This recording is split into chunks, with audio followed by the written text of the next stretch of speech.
اچھا جی، محمد حذیفہ آصف پراچا، اب یہ دو بندے ہیں یا ایک ہی صاحب کا لمبا نام ہے، بہرحال ان کی کراچی سے ان کا تعلق ہے۔ انہوں نے ایک اسپیسیفک شخصیت کے بارے میں سوال کیا ہے۔ آج کل ایک معروف شخصیت انجینئر علی مرزا سوشل میڈیا پر بہت لوگوں کو متاثر کر رہے ہیں۔ ان کے خیالات، نظریات اور تصورات سے مجھے کئی اختلافات ہیں، اور میری نظر میں جس کام میں ان کی اس وقت مصروفیات ہیں، بانی تنظیم ڈاکٹر اسرار احمد صاحب رحمہ اللہ کا دور دور سے اس تک کوئی واسطہ اور تعلق نہیں ہو سکتا، بلکہ کئی اعتبارات سے بالکل تضاد بھی نظر آتا ہے۔ لیکن ان صاحب کا بہت بڑا مسئلہ جس سے بہت بے چینی پیدا ہو گئی ہے وہ یہ ہے کہ یہ بار بار اپنے آپ کو ڈاکٹر اسرار احمد صاحب کا شاگرد قرار دیتے ہیں۔ جہاں بھی دلیل کی ضرورت ہو تو اپنی بات کہہ کر بیان کر دیا کرتے تھے، لیکن میرے استاد ڈاکٹر اسرار احمد نے یہ بات کہی ہے، جبکہ وہ بات بھی ڈاکٹر اسرار احمد نے نہیں کہی ہوتی۔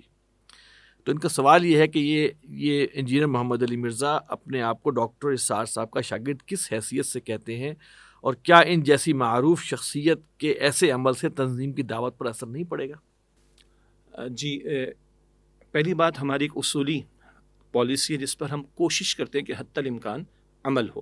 ہم عام طور پر شخصیات کا نام لے کر یا ایون جماعتوں کا نام لے کر تبصرہ یا تنقید نہیں کرتے۔ ہاں، کوئی فرقہ باطل ہو، ایسے باطل فرق یعنی کہ جن کے تصورات ہی مین اسٹریم امت کی اس سے ہٹ گئے ہوں، کوئی انکار سنت میں مبتلا ہے، کوئی ختم نبوت کے عقیدے کا انکار کرے تو بات الگ، ورنہ عموم کے اعتبار سے ہماری کوشش ہوتی ہے حتی الامکان، کہیں انتہائی شدید ضرورت ہو تو بات الگ ہو جائے گی، کہ افراد کا نام اور تحریکوں یا جماعتوں کا نام لے کر ہم تنقید یا تبصرے سے حتی الامکان گریز کرتے۔ نمبر ایک سوال آ گیا تو پہلے دو تین اصولی بات سمجھ لیتے ہیں۔ جہاں تک بانی تنظیم ڈاکٹر اسرار صاحب رحمۃ اللہ علیہ کا تعلق ہے، میں سمجھتا ہوں کہ امت کا 1/3 حصہ وہ اردو سمجھتا ہے، کچھ اکثر بولتے بھی ہیں، پاکستان، بنگلہ دیش اور انڈیا کو اگر آپ شامل کر لیں، اور اردو یا ہندی؟ جی، اردو یا ہندی، بالکل۔ تو 1/3 حصہ امت کا ایسے افراد پر مشتمل جو اردو یا ہندی سمجھتے ہیں۔ تو بانی تنظیم ڈاکٹر اسرار صاحب رحمۃ اللہ علیہ کو سننے والوں کی تعداد تو اب لاکھوں سے بھی کروڑوں کی بات ہے، الحمدللہ۔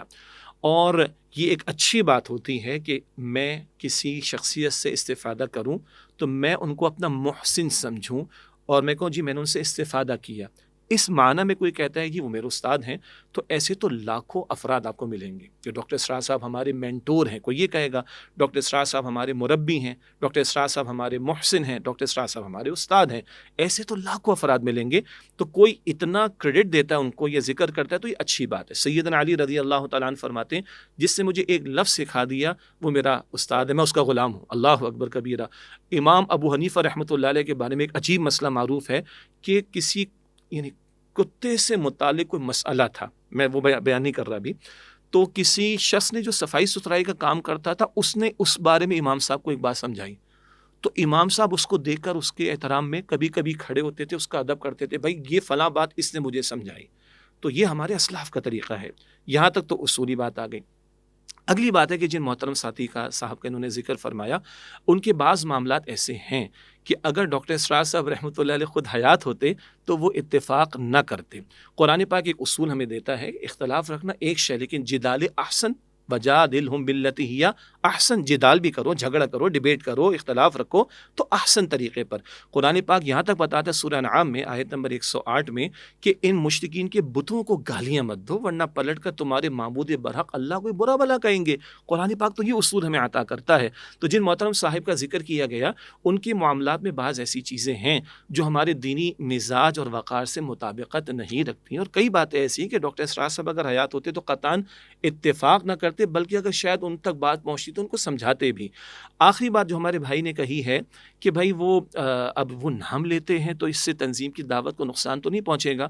اب دیکھیے بہت سی باتیں ہمارے اختیار میں تو نہیں ہیں، اب کسی نے استفادہ کیا اور وہ اپنے آپ کو ریلیٹ کر رہا ہے تو ٹھیک ہے، البتہ سننے والوں کو دیکھ لینا چاہیے کہ ڈاکٹر اسرار صاحب کی پوری زندگی کس کام میں لگی۔ کیا معاذ اللہ وہ اسلاف پر بحثیں کرنے میں لگی؟ کیا وہ فقہی مسائل کے میدان میں داخل ہو کر اپنی عقول لڑانے اور اپنی آرا پیش کرنے میں لگی؟ کیا وہ مسلکی اختلاف پر بحثوں کو چھیڑنے میں لگی؟ کیا وہ افراد اور شخصیات کے اوپر بازاری قسم کے انداز سے کلام کرنے؟ استغفر اللہ، قطعاً نہیں۔